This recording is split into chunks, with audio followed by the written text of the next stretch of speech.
দীর্ঘ প্রতীক্ষার পর জাতীয়তাবাদী ছাত্রদলের হাতিয়া উপজেলা ও পৌরসভা আহ্বায়ক কমিটি ঘোষণা করায় এক আনন্দ মিছিল অনুষ্ঠিত হয়েছে।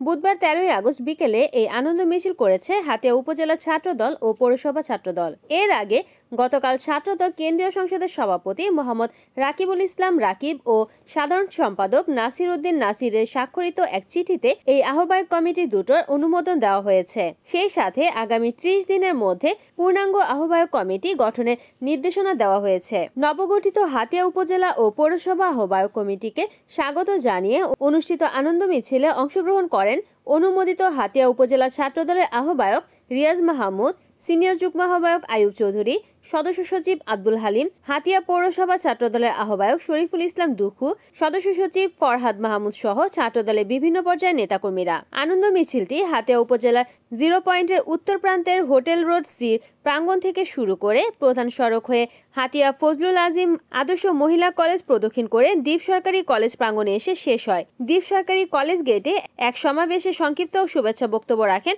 উপজেলা আহ্বায়ক রিয়াজ মাহমুদ। এদিকে মঙ্গলবার রাতে খবর প্রকাশের পরপরই উপজেলার বিভিন্ন প্রান্তে ছাত্রদলের ইউনিটগুলোতে আনন্দ মিছিল বের করা হয়। এ সময় দলীয় নেতা কর্মীদের মাঝে মিষ্টি বিতরণ করা হয়। বাংলাদেশের আগামী দিনে নির্বাচন নেতৃত্ব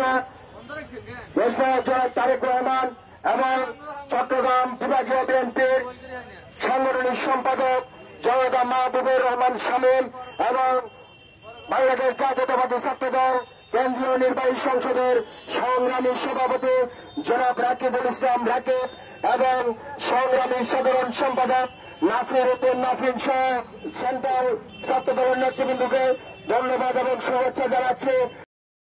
রিপোর্ট করেছেন হাতিয়া প্রতিনিধি হানিফুদ্দিন সাকিব, NN টিভি।